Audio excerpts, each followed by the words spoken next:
Hello everyone. In this lecture, we will study about electric charge. Electric charge.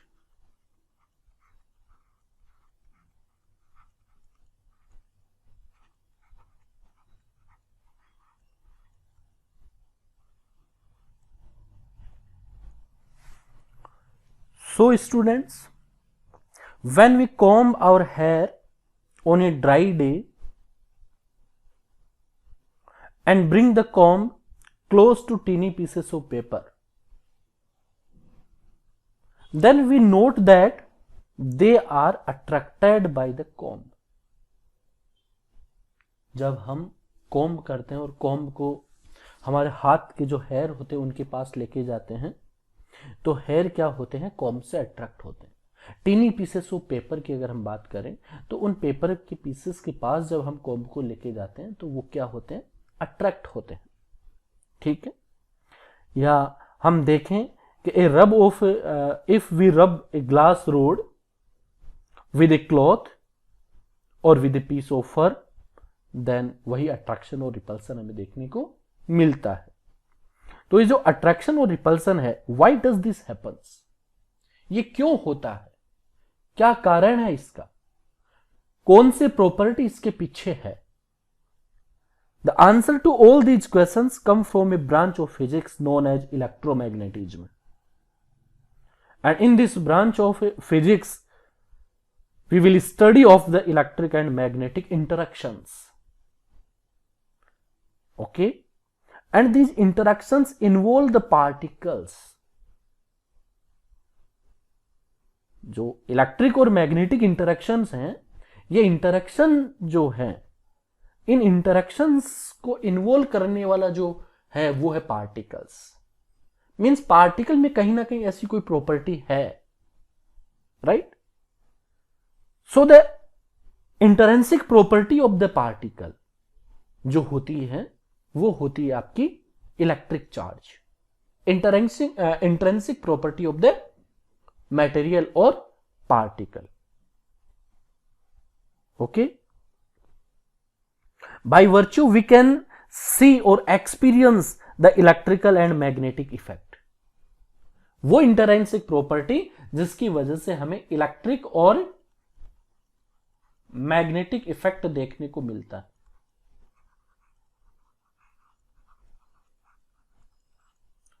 उस property को हम क्या बोलते हैं, इलेक्ट्रिक चार्ज बोलते हैं friends.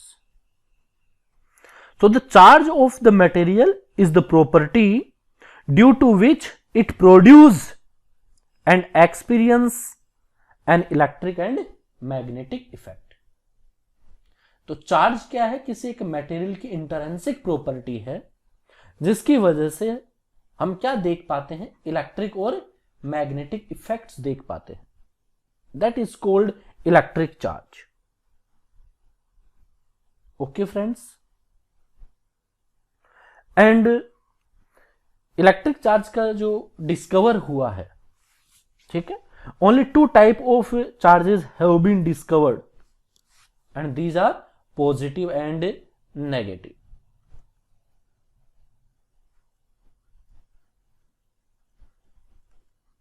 Positive charge and negative charge.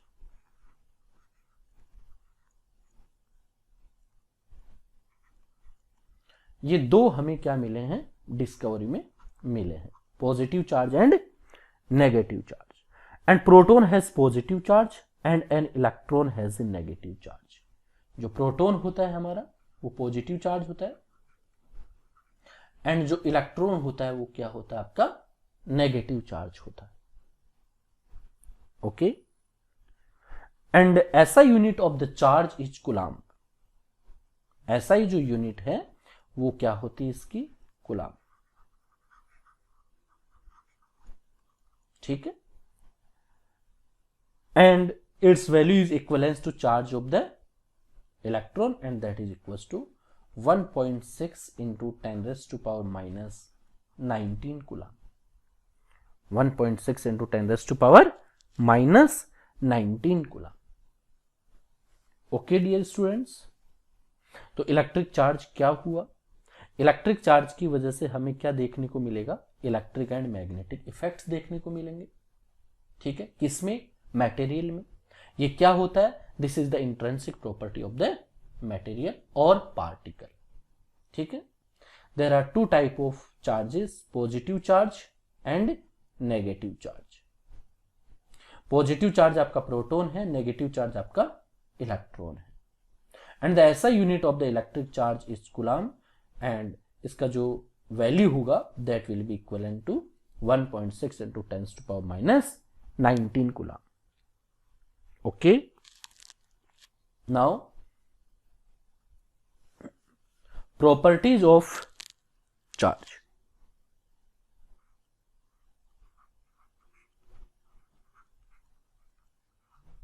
Properties of charge.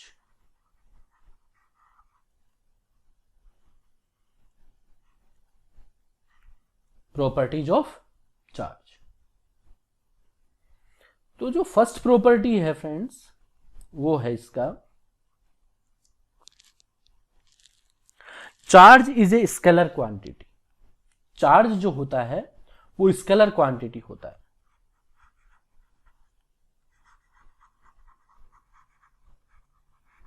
Charge is a scalar quantity. And next one, it can add and subtract algebraically and represent excess or deficiency of electrons. Means इसको क्या किया जा सकता है? Add किया जा सकता है, सब्ट्रैक्ट किया जा सकता है।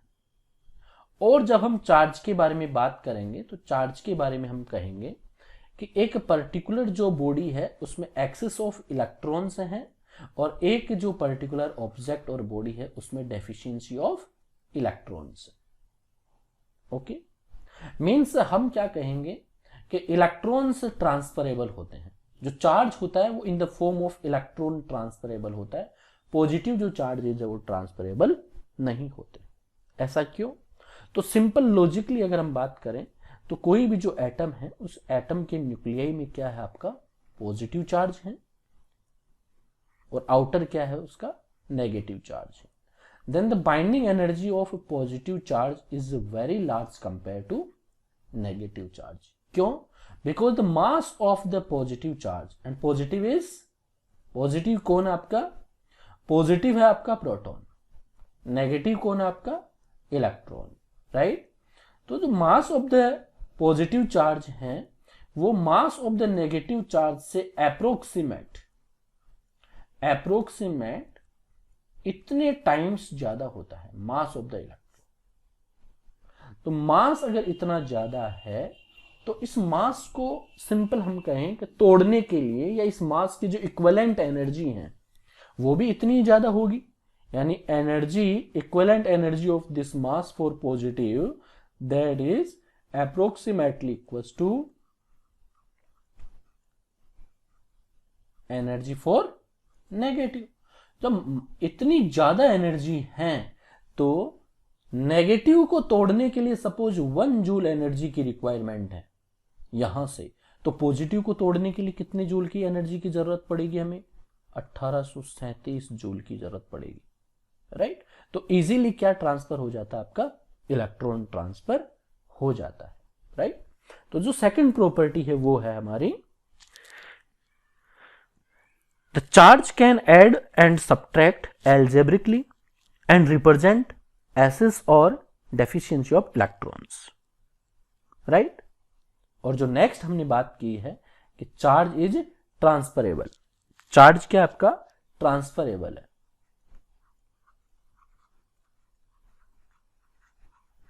Charge is transferable, right? Charge एक ऑब्जेक्ट से दूसरे ऑब्जेक्ट में क्या हो सकता है? ट्रांसफर हो सकता है in the form of electron. Okay, next property, charging a body implies transfer of electrons from one body to another body, right? Means एक बॉडी से जब दूसरी बॉडी में आपका चार्ज ट्रांसफर होगा, then what will happen? and charge will transfer in the form of electrons. Suppose this is the A object, okay, and this is B object. ध्यान से समझना फ्रेंड्स, अभी इस A ऑब्जेक्ट के पास और B ऑब्जेक्ट की अगर हम बात करें तो A ऑब्जेक्ट के पास positive 50 charges and negative 50 charges, right. इसका मतलब ये अभी क्या है, न्यूट्रल है। अभी नेट जो चार्ज है वो कितना है, इसका नेट चार्ज 0 है। सिमिलरली अगर हम बी ऑब्जेक्ट की बात करें, then B object contain suppose 60 positive charges and 60 negative charges. Again जो क्यू नेट है वो कितना है, 0। अब यहां से चार्ज ट्रांसफर हो रहा है और यहां से चार्ज आया, यहां कितना आया, सपोज करो कि 5 इलेक्ट्रॉन्स आ गए। नेगेटिव चार्ज का मतलब आपका इलेक्ट्रॉन है, तो जब 5 इलेक्ट्रॉन्स यहां आ गए तो यहां कितने बच गए, यहां बच गए आपके -45, ओके। और यहां कितने हो गए, यहां हो गए -65। तो डियर स्टूडेंट्स, अगर हम यहां बात करें कि क्यू नेट कितना हो गया, ए ऑब्जेक्ट के पास क्यू नेट कितना हुआ, क्यू नेट हो गया, पहले आपका +50 एंड -50 वो 0, नाउ +50 -45 इज +5, ओके। एंड यहां क्या हो जाएगा आपका क्यू नेट, यहां आपका क्यू नेट हो जाएगा -5। कूलाम की बात कर लेते हैं यूनिट में। तो जब चार्ज ट्रांसफर हो रहा है, when the charge is transferring from one object to another object in the form of electron, ठीक है, then जिस ऑब्जेक्ट से चार्ज बाहर जा रहा है, ठीक है, जिस ऑब्जेक्ट में चार्ज निकल रहा है वो ऑब्जेक्ट होता है आपका पॉजिटिवली चार्ज, राइट। यानी जहां से इलेक्ट्रॉन की डेफिशिएंसी हो रही है that is positively charge, right. यानी इलेक्ट्रॉन की जो डेफिशिएंसी है वो क्या बताएगी आपको, पॉजिटिवली चार्ज। और यहां पे इलेक्ट्रॉन बढ़ा, राइट, यहां पे इलेक्ट्रॉन क्या हो रहा है, बढ़ रहा है। बी ऑब्जेक्ट के पास इलेक्ट्रॉन इंक्रीज हो रहे हैं, देन इलेक्ट्रॉन का जो एक्सिस है वो क्या देगा आपको, नेगेटिवली चार्ज। यानी इलेक्ट्रॉन की डेफिशिएंसी आपको क्या देगी, पॉजिटिवली चार्ज। एंड इलेक्ट्रॉन की जो एक्सिस है, इलेक्ट्रॉन बढ़ रहा है, इंक्रीमेंट है, इंक्रीजेस फॉर्म में है, तो वहां आपको क्या मिलेगा, negative charge, okay dear students. तो चार्ज की बात तो ये हुई कि जहां से चार्ज निकल रहा है, यानी जहां पे इलेक्ट्रॉन की डेफिशिएंसी है दैट इज पॉजिटिवली चार्ज, और जहां पे इलेक्ट्रॉन की एक्सिस में है, इलेक्ट्रॉन बढ़ी हुई संख्या में है, देन वो क्या होगी आपकी negatively charge body, okay. So positively charge body means deficiency of electrons, positively charge body means, positively charge body means हो जाएगा आपका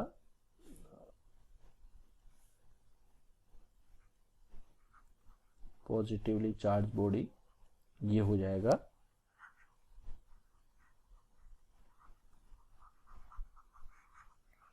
deficiency of electrons. And negatively जो चार्ज बॉडी है उसका मतलब हो जाएगा access of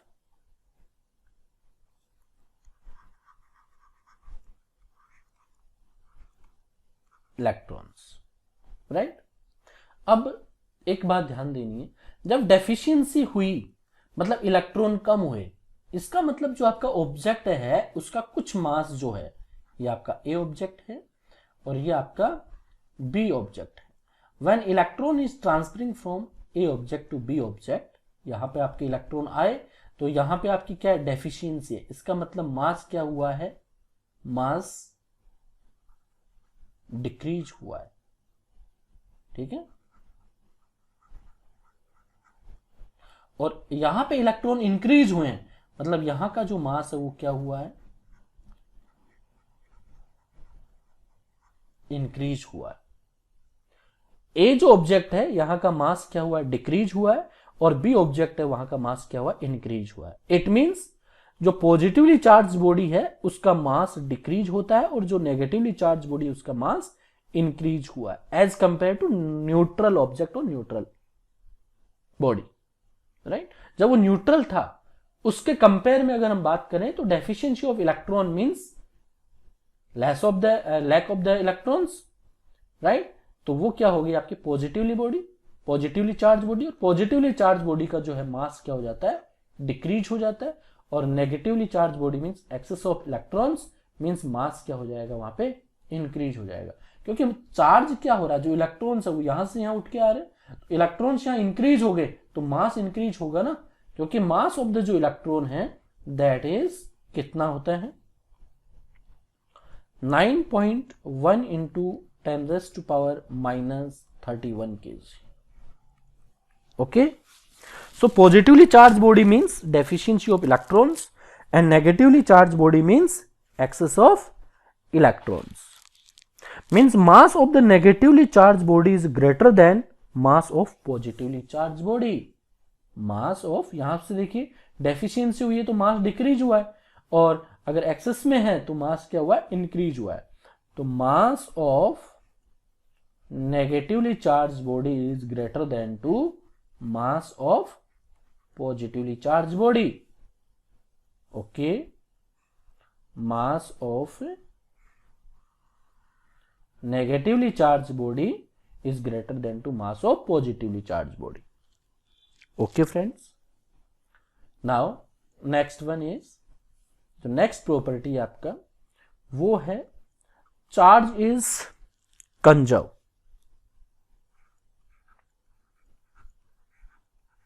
Charge is conserve means charge क्या होता है आपका, कंजर्व रहता है। यूनिवर्स का जो चार्ज है वो फिक्स है, ना चार्ज क्रिएट किया जा सकता है ना ही चार्ज को डिस्ट्रॉय किया जा सकता है। It can transfer from one object to another object. Means suppose करो अभी जो हमने एग्जांपल लिया था उस एग्जांपल में आपके पास दो ऑब्जेक्ट थे, ए ऑब्जेक्ट और बी ऑब्जेक्ट। ओके, तो ए ऑब्जेक्ट और बी ऑब्जेक्ट के पास यहां पे 50 पॉजिटिव चार्ज थे एंड 50 आपके नेगेटिव थे। यहां पे 60 आपके पॉजिटिव थे एंड 60 आपके क्या थे, नेगेटिव थे। तो यहां हमने क्या किया, 5 इलेक्ट्रॉन्स को ट्रांसफर किया, ठीक है। देन यहां पे कितने बन गए 65 और यहां कितने रह गए आपके 45। अभी भी चेक करिए फ्रेंड्स, इस सिस्टम में in the given system right of object A and B positive charges थे आपके 110, वही अभी भी हैं, और नेगेटिव चार्जेस कितने थे पहले 110, अभी भी कितने 110। Means charge is conserve, the charge neither be create nor be destroy, charge can transfer from one object to another object.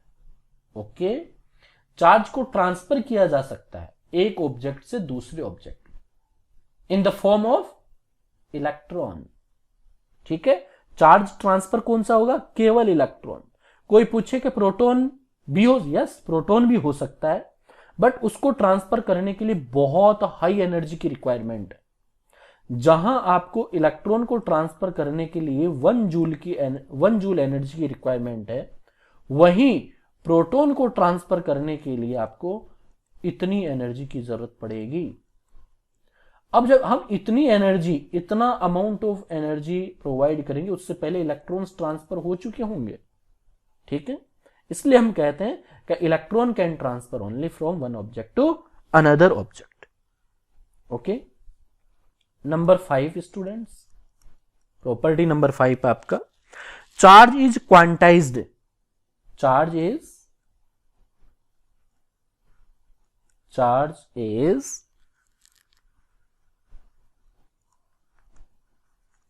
Quantized.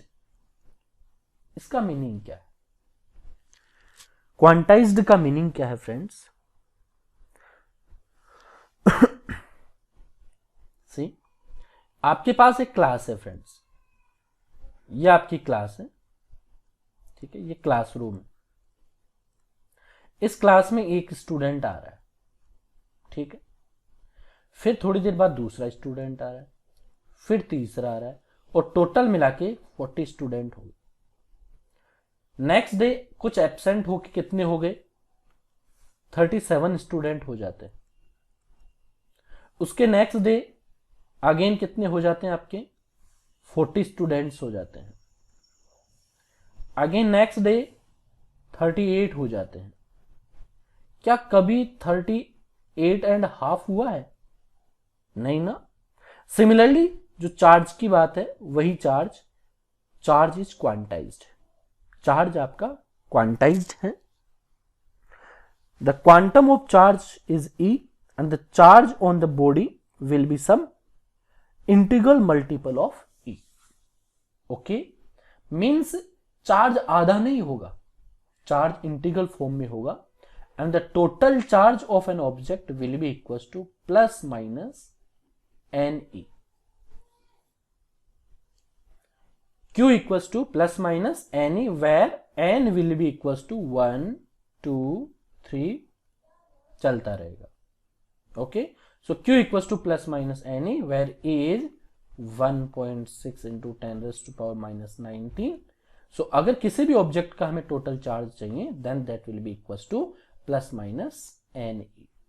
Charge is quantized, charge integral multiple में होगा, कभी भी हाफ, 1/3, 1/5, 1/8 इस फॉर्म में आपका चार्ज नहीं होगा, right. Charge is quantized means जो चार्ज है Q that will not be equals to, ये कभी भी इतना नहीं होगा, right.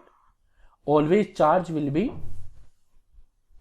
Q equals to plus minus NE, plus for positive and minus for negative, N number of charges, E value of charge, और वो कितनी है 1.6 into 10 raised to power minus 90.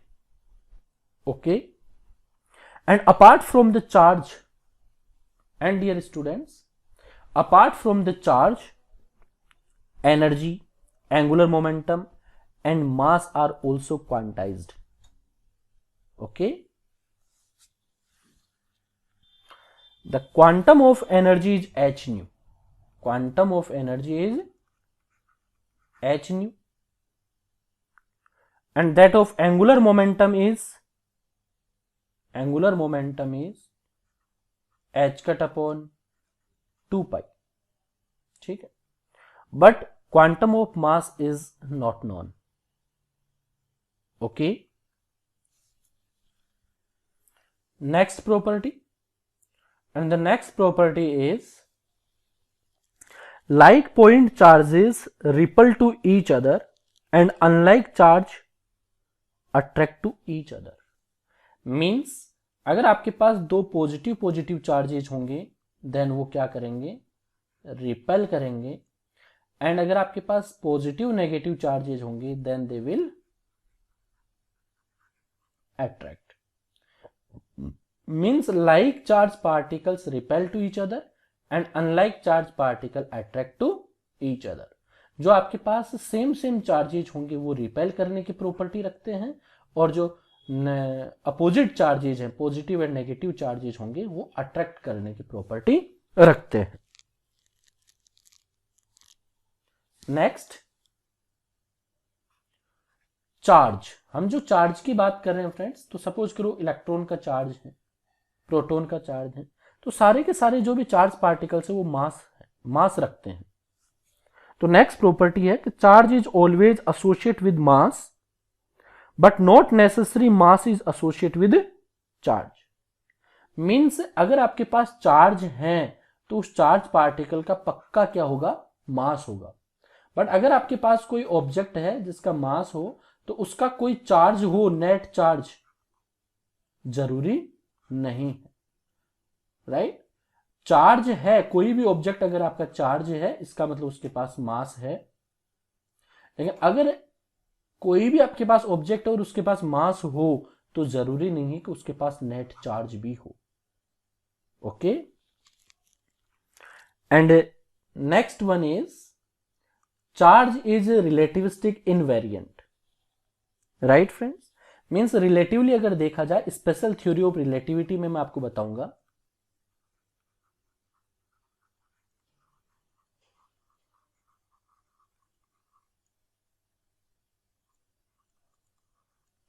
Special theory of relativity में हम क्या देखेंगे कि जो मास होता है वो चेंज होता है with respect to velocity, and velocity is comparable to velocity of light. यहां जो वेलोसिटी होती है वो comparable to velocity of light है। सिमिलरली जो लेंथ होती हैं वो भी आपकी with respect to velocity of comparable to velocity of light क्या होती हैं, चेंज होती हैं। लेकिन जो चार्ज है, charge is relatively invariant, charge change नहीं होता है। ओके डियर स्टूडेंट्स, नेक्स्ट है friends, during any process the net electric charge of an isolated system remain constant, means conserve. अच्छा, ये प्रॉपर्टी हमारी हो चुकी है। During any process the net electric charge of an isolated system remain constant, हमेशा charge आपका क्या होगा, कंजर्व होगा। We can see that charge is conserve. Okay, हाँ, चार्ज को आप एक ऑब्जेक्ट से दूसरे ऑब्जेक्ट में क्या कर सकते हैं, ट्रांसफर कर सकते हैं।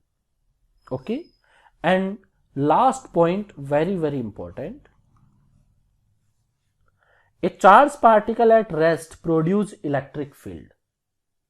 ओके, आपका जो चार्ज है वो क्या रह सकता है, रेस्ट में रह सकता है या फिर मोशन में रह सकता है, right. There are two states of the charge, rest और मोशन। और मोशन में क्या हो सकता है, दो टाइप हो सकती है, यूनिफॉर्म और non uniform.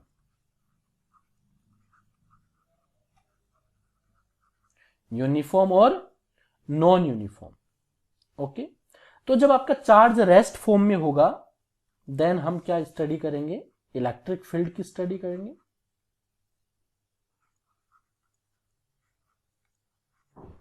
Electric field, a charge particle at rest produce electric field. Okay, and when the charge is in motion, okay, और मोशन कौन सा, unaccelerated, means uniform motion, then we will study electric plus magnetic field. दोनों field की हम study करेंगे, but it will not radiate energy, ये किसी भी टाइप की एनर्जी रेडिएट नहीं करेगा।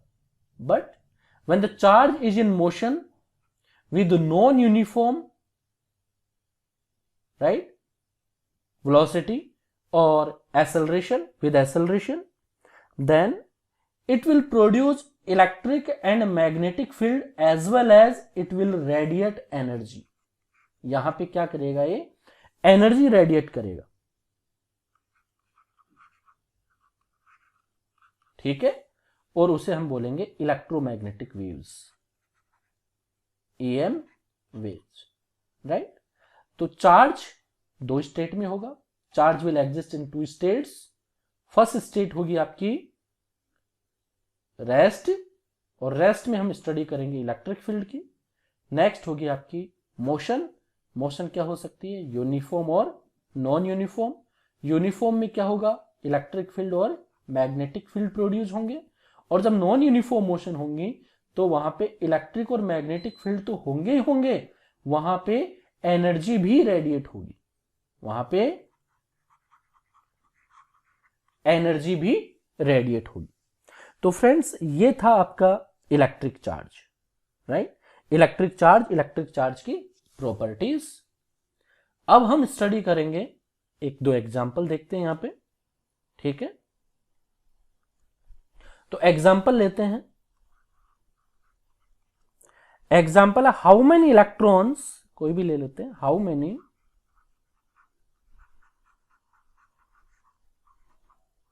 electrons are there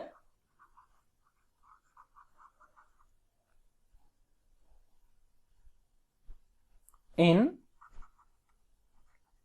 1 coulomb of negative charge.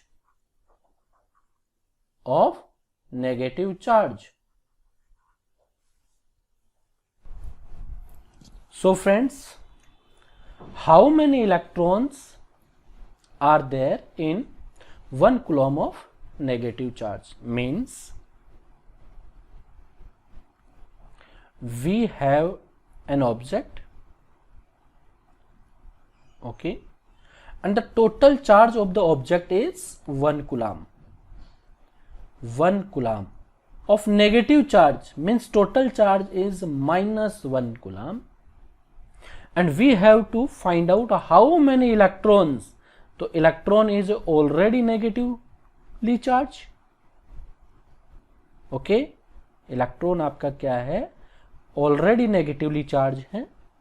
So this is the total charge of the object.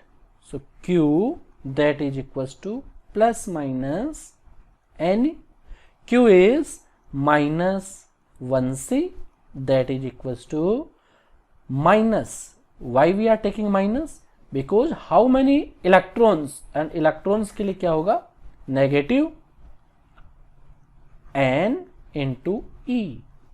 So negative to negative क्या हो गया, cancel.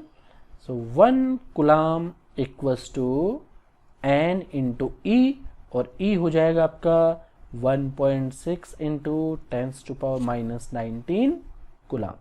So from here N, the number of electrons are present in 1 coulomb of negative charge, वो होगा आपका N, और N हो जाएगा आपका 1 divide by 1.6 into 10 to power minus 19. Okay, तो जब हम कैलकुलेशन इसकी करेंगे we will get approximate 6.2 into 10 to power 18, right. इतने नंबर ऑफ इलेक्ट्रॉन्स होंगे 1 coulomb of negative charge object. Okay, so now next example, and the next example is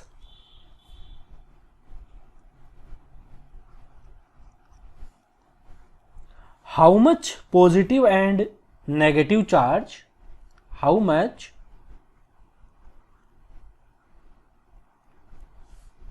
positive and negative charge is there in a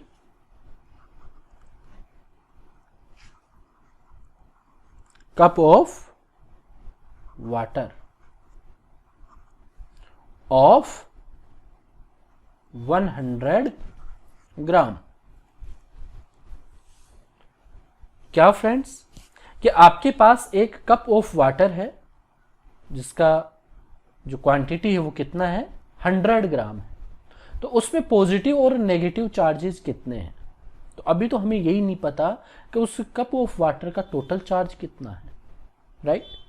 तो सबसे पहले question समझिए, how much positive and negative charge is there in a cup of water. How much positive and negative charge is there in a cup of water, and the quantity of water is 100 gram. Okay, so solution देखते हैं. आपका जो water है वो क्या है, H2O, right. तो इसमें क्या है, 2 हाइड्रोजन है और एक आपका ऑक्सीजन एटम है, राइट. एक आपका क्या है, ऑक्सीजन एटम है. 2 क्या है, हाइड्रोजन एटम है, और यहां पे क्या है, 1 ऑक्सीजन एटम है. तो यहां पे ये 10 मत मान लेना आप, ये क्या है, ऑक्सीजन. 2 हाइड्रोजन एटम और 1 ऑक्सीजन एटम. तो अब हम बात करें कि आपका जो वाटर है, राइट, इस वाटर का जो मोलिकुलर मास होता है दैट इज 18 ग्राम. ओके, 18 ग्राम आपका वाटर का मास होता है। और अभी जो हम बात कर रहे हैं वो कितने में बात कर रहे हैं, 100 ग्राम में।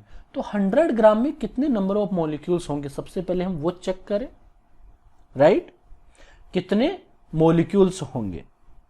सो जो आपका 1 मोल होता है उसमें कितने नंबर ऑफ मॉलिक्यूल्स होते हैं, 6.02 इंटू 10⁻23 मॉलिक्यूल्स। 1 मोल अगर आपके पास है तो 1 मोल में कितने मॉलिक्यूल्स होते हैं, इतने। और 1 मोल का कितना आपका मॉलिक्यूलर वेट होता है, 18 ग्राम। किसके लिए, वाटर के लिए। ओके, तो 18 ग्राम में आपके कितने मॉलिक्यूल्स हैं, दिस वन, 6.02 इंटू 10⁻³ मॉलिक्यूल्स। तो 1 ग्राम में कितने होंगे, 1 ग्राम में आपके मॉलिक्यूल्स हो जाएंगे friends 6.02 into 10⁻23 divide by 18। Okay, so according to question कितना वेट है आपका, 100 ग्राम। तो 100 ग्राम में कितने मॉलिक्यूल्स होंगे, इंटू 100, राइट। सो जो टोटल नंबर ऑफ मॉलिक्यूल्स हैं वो कितने हो जाएंगे आपके, 6.02 into 10⁻23 divide by 18 multiply by 100। इतने नंबर ऑफ मॉलिक्यूल्स हैं किसमें, उस वाटर के इतनी क्वांटिटी में। कितनी क्वांटिटी है, 100 ग्राम। मीन्स 100 ग्राम वाटर में नंबर ऑफ मॉलिक्यूल्स जो हैं वो है आपका ये quantity, 6.02 into 10⁻23 divide by 18 into 100। Okay, कैसे कि आपका जो 1 मोल है, तो वाटर के लिए जो 1 मोल है उसका जो मॉलिक्यूलर वेट होता है वाटर का वो 18 ग्राम होता है। तो 18 ग्राम में इतने मॉलिक्यूल्स हैं, क्योंकि 1 मोल के इक्विवेलेंट जो नंबर ऑफ मॉलिक्यूल्स होते हैं अकॉर्डिंग टू अवोगाड्रो नंबर वो है 6.023 इंटू 10⁻23 मॉलिक्यूल्स। तो 1 मोल अगर इतने के इक्विवेलेंट है तो 1 मोल में कितना होता है, 18 ग्राम फॉर वाटर। तो 18 ग्राम में ये मॉलिक्यूल्स, तो हमें कितने में निकाल लिया, हमने 100 ग्राम में number of molecules find out कर लिया है। ओके, सो नेक्स्ट अगर हम बात करें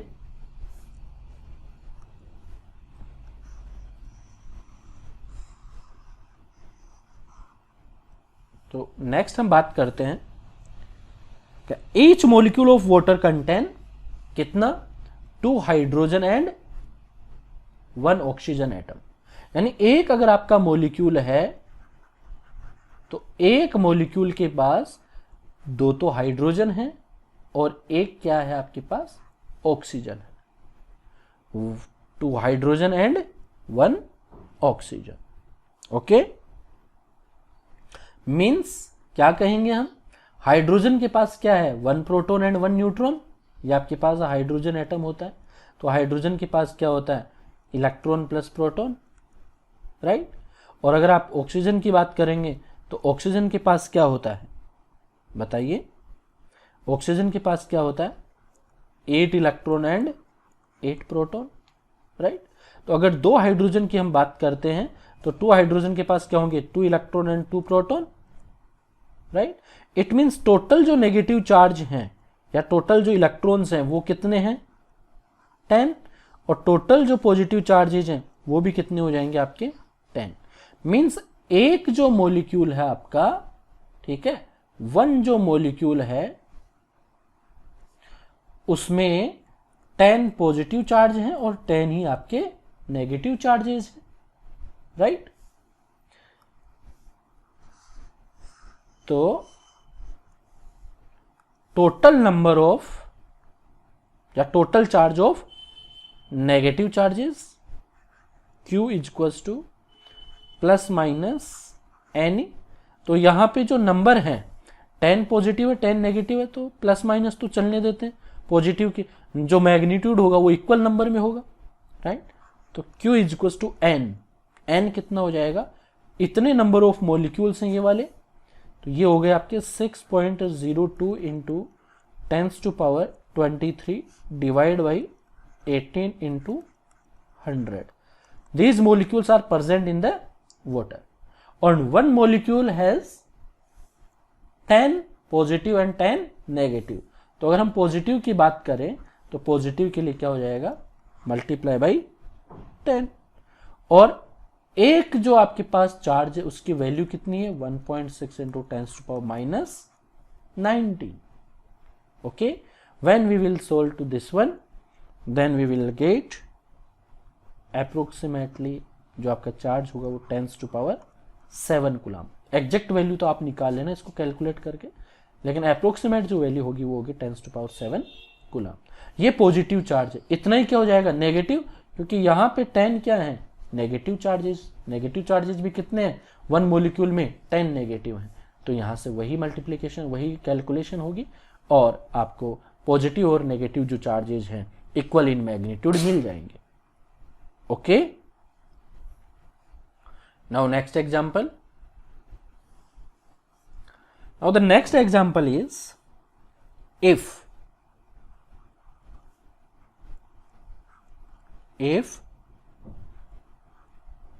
10 to power 9 electrons move out of a body,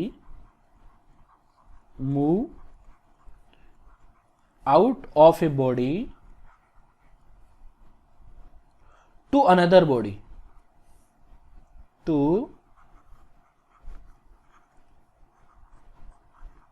another body, every second.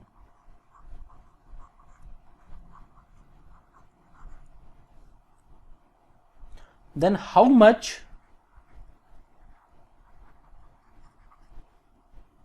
time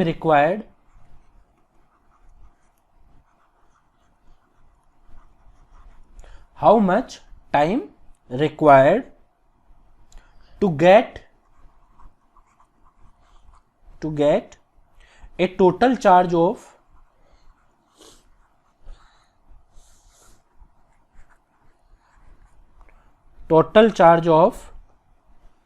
1 coulomb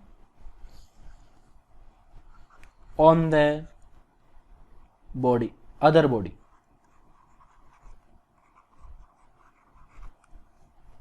ठीक है, क्या क्वेश्चन है, if 10 to power 9 electrons means number of electrons move out of a body every second. How much time is required to get a total charge of 1 coulomb on the body? So let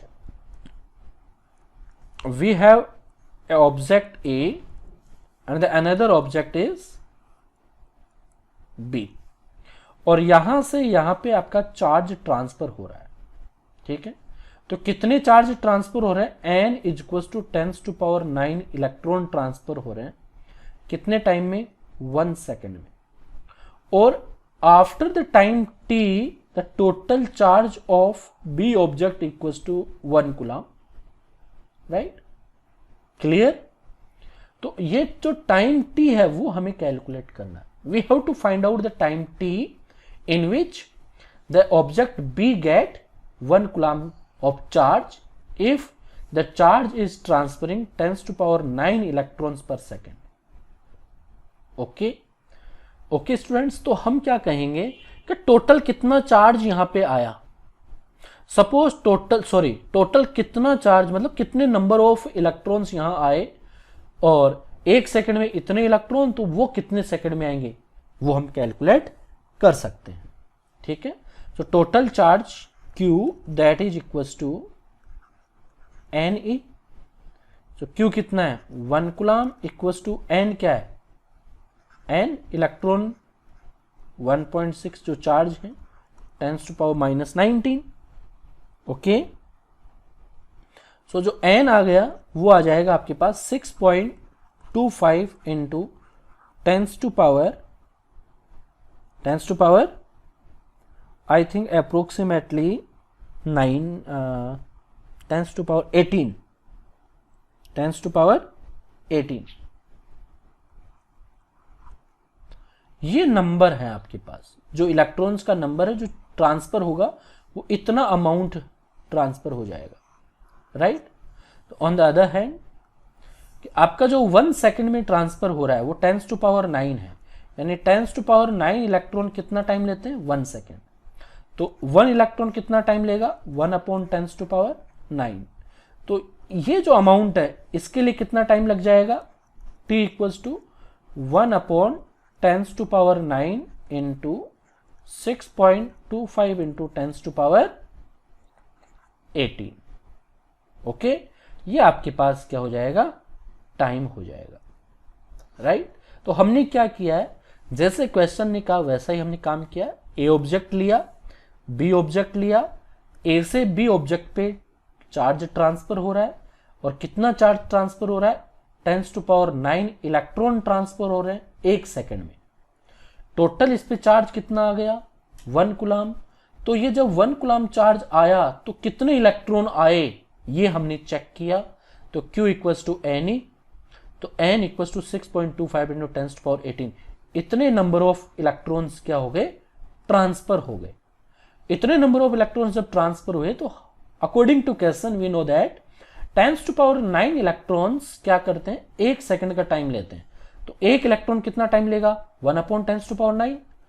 तो इतना जो amount है वो कितना time ले लेगा, multiply by this. तो हमें जो आंसर मिल रहा है वो कितना मिल रहा है, 6.25 इंटू 10⁹ सेकेंड। इतना टाइम लग जाएगा 1 कूलम चार्ज ए ऑब्जेक्ट से बी ऑब्जेक्ट पे आने के लिए। Okay friends, thank you. आपका इलेक्ट्रिक चार्ज कंप्लीट है। नेक्स्ट जो आपका टॉपिक होगा वो होगा Coulomb's force, Coulomb's law, electrostatic force. Okay friends, bye bye.